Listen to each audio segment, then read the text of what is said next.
June 5, 1947. Under the sun of Cambridge, Massachusetts, Secretary of State George C. Marshall outlines a plan to save the world. He speaks of hunger, poverty, and chaos. He claims his policies directed not against any country or doctrine, but against desperation itself. For decades, this was the official story, the most unsordid act in history. A moment of pure American altruism.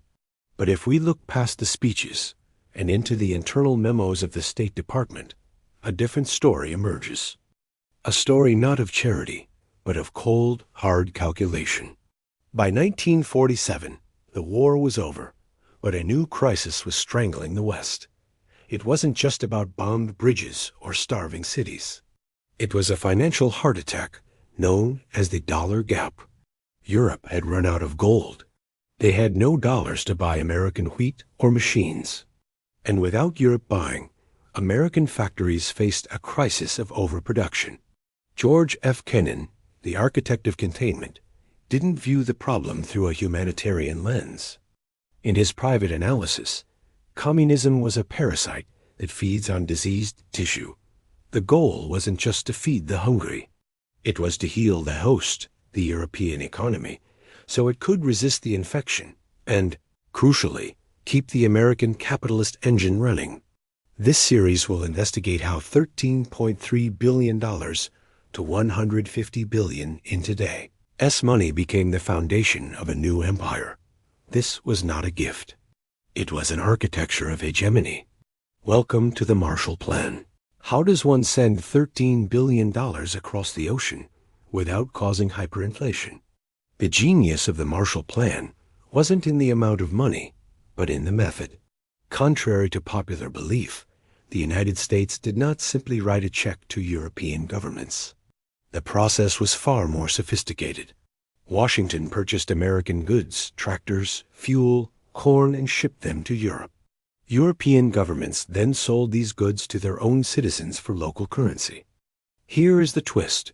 The money from these sales didn't return to America. It stayed in Europe, deposited into special accounts known as counterpart funds. But there was a catch. These funds were frozen.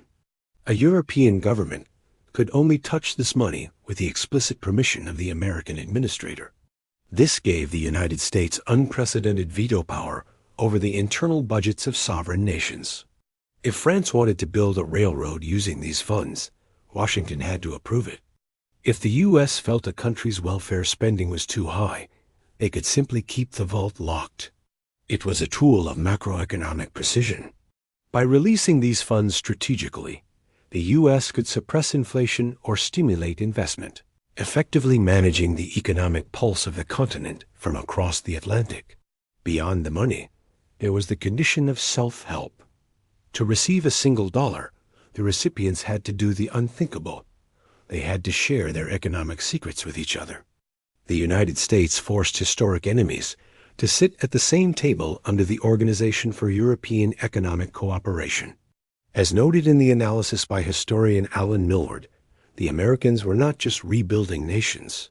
They were trying to construct an integrated European market modeled after their own.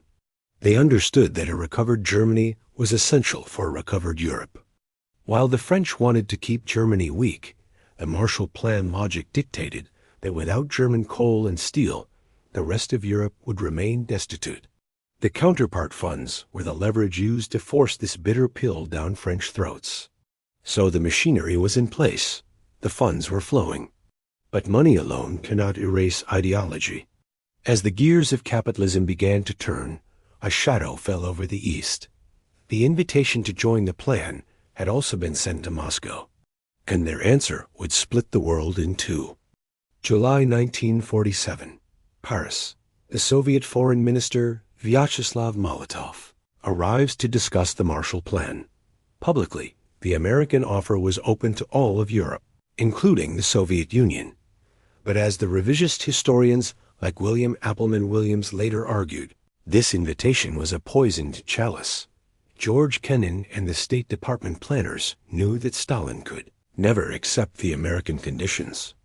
Specifically, the requirement for a unified European market and the opening of Soviet economic ledgers to American inspection. To accept the Marshall Plan, the Soviet Union would have to dismantle its own command economy. The Americans weren't betting on Soviet cooperation. They were banking on their refusal. On July 2nd, realizing the trap, Molotov walked out. He accused the plan of being a violation of sovereignty, a tool to enslave Europe to the dollar. Washington exhaled in relief. If the Soviets had accepted, the U.S. Congress would likely have refused to fund the plan. By walking out, Molotov gave the Americans exactly what they wanted: a clear enemy to justify the massive expenditure. But for the nations caught in the middle, this was a tragedy. Czechoslovakia, a democracy struggling to survive between East and West, initially voted unanimously to join the Marshall Plan. They saw it as their salvation. Stalin's reaction was immediate and brutal. Jan Masaryk, the Czechoslovak foreign minister, was summoned to Moscow. In a room with Stalin, he was told in no uncertain terms, accepting American aid would be seen as a hostile act against the Soviet Union. Masaryk returned to Prague broken. He famously told his colleagues, "I went to Moscow as the foreign minister of an independent sovereign state. I returned as a lackey of the Soviet government. Months later, the Iron Curtain slammed shut. A communist coup took over Prague. Masaryk was found dead below his bathroom window, officially a suicide, historically suspected as murder. The debate was over. The Marshall Plan had successfully stabilized the West, but the price was the permanent fracture of the continent. From this moment on, two Europes emerged. One, integrated into the Atlantic economy, fueled by American capital and protected by American arms.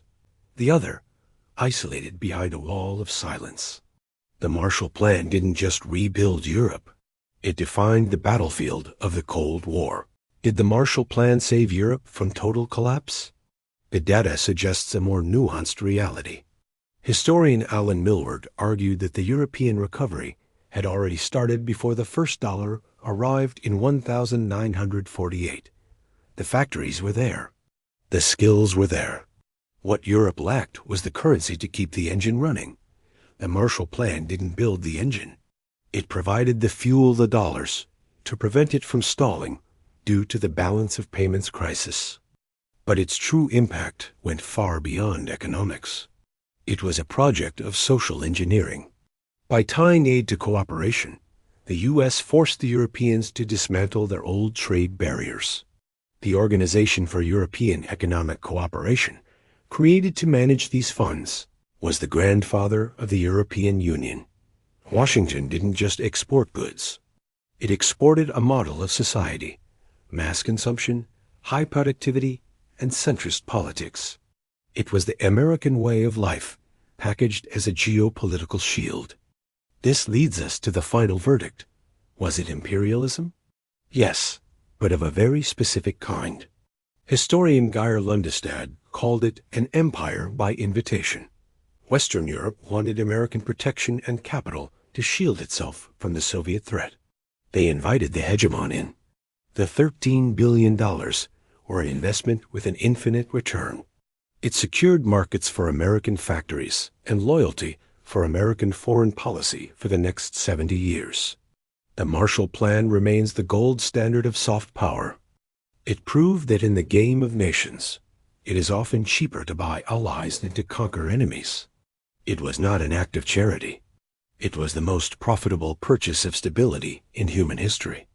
I'm Bruno, and it has been a pleasure sharing this chapter with you. If you don't want to miss the next one, subscribe to Money Trail History